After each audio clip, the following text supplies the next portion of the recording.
রাজা পরিচালন চ্যানেলে আপনাদের সবাইকে স্বাগত। তো আজ আমি আপনাদের সামনে জিন হাজির করার সহজ উপায় নিয়ে হাজির হয়েছি। শুধুমাত্র ঘরে শুয়ে একবার দোয়া পড়ে জিন হাজির করুন। কীভাবে হাজির করবেন আমি আপনাদেরকে পুরো ভিডিওতে বিস্তারিতভাবে বলে দিব, কিন্তু আপনারা পুরো ভিডিওটা স্কিপ না করে দেখে আপনারা পুরো ভিডিওটা মনোযোগ দিয়ে দেখবেন, না হলে বুঝতে পারবেন না। আর বুঝতে না পারলে আপনারা এই সাধনার প্রয়োগও করতে পারবেন না। আরও একটা বিষয় আমি আপনাদেরকে কথা বলবো, যেটা হলো কি আপনাদের অনেক ভাই বোনেরা রয়েছেন যে আপনাদের বয়স 15 বছরের কম, আপনারা চালান নিতে চাচ্ছেন। 15 বছরের কম বয়স হলে পরে আপনারা এই চালান নিতে পারবেন না। চালান যদি নিতে চান তাহলে পরে আপনাদের 15 বছরের বেশি হতে হবে, তবেই আপনারা চালান নিতে পারবেন এবং সাধনার প্রয়োগ করতে পারবেন। যদি আপনাদের বয়স কম হয় তাহলে পরে আপনাদের চালানও হবে না এবং আপনারা নিজেরাও সেটা প্রয়োগ করতে পারবেন না। চালান নিতে গেলে এই নাম্বারে আপনারা আমার সঙ্গে যোগাযোগ করে নেবেন। তো আশা করি আপনারা বুঝতে পেরেছেন। এটা যদি আপনারা প্রয়োগ করেন, আমি আপনাদেরকে নিয়মবিধি সমেত বিস্তারিতভাবে আমি পুরো ভিডিওর মাঝখানে বুঝিয়ে দিব। আপনারা ভিডিওটাকে কেউ স্কিপ করে দেখবেন না। এই জিন যদি আপনার বাধ্য হয়ে থাকে, এই জিন সারা জীবন আপনার পাশে বন্ধুরূপে আপনার সঙ্গে আজীবন থাকবে। আর এই জিনকে দিয়ে আপনারা বশীকরণের কাজ, যে কোনো মেয়েকে বা মহিলাকে 3 ঘন্টার ভিতরে ওর ভিতরে প্রবেশ করিয়ে আপনারা আপনার কাছে নিয়ে আসতে পারবেন। খালি মহিলা বলে কথা নয়, বা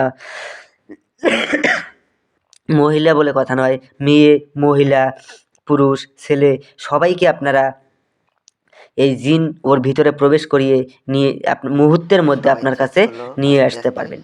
তো আশা করি আপনারা পুরো বিষয়টা বুঝতে পেরেছেন। আর এই জিনকে দিয়ে আপনারা কঠিন থেকে কঠিনতম কাজ মুহূর্তের মধ্যে আপনারা হাসিল করে নিতে পারবেন। তো আপনারা পুরো বিষয়টা আশা করি বিস্তারিতভাবে বুঝতে পেরেছেন। তো আমি একটা দোয়া স্ক্রিনে দিয়ে দিব, আপনারা দেখে নিন। দোয়াটা হলো গিয়ে, ইয়া রাব্বুল আলামিন, দোহাই লাগে জিনের বাদশা, দোহাই লাগে জিনের বাদশা। এই দোয়াটাকে আপনারা ভালো করে প্রথমে মুখস্থ করে নেবেন। ভালো করে যখন মুখস্থ হয়ে যাবে তারপরে আপনাদেরকে যা করতে হবে, এটা মুখস্থ হয়ে গেলে আপনারা মন্দিরে অথবা মসজিদে আপনারা কিছু পরিমাণ আপনাদের সাধ্য অনুযায়ী যতখানি পারেন দান করবেন। দান করে দেওয়ার পরে আপনারা আমার কাছ থেকে কমেন্টে অনুমতি চাইবেন এবং লাইক, কমেন্ট, শেয়ার এবং চ্যানেলটাকে সাবস্ক্রাইব করে আপনারা আমার কাছে অনুমতি চাইবেন। আমি আপনাদেরকে অনুমতি দিয়ে দিব।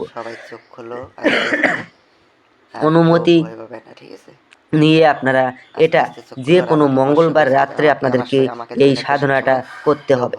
এই সাধনা করতে গেলে আপনাদেরকে কি কি জিনিস প্রয়োজন আমি আপনাদেরকে বলে দিচ্ছি।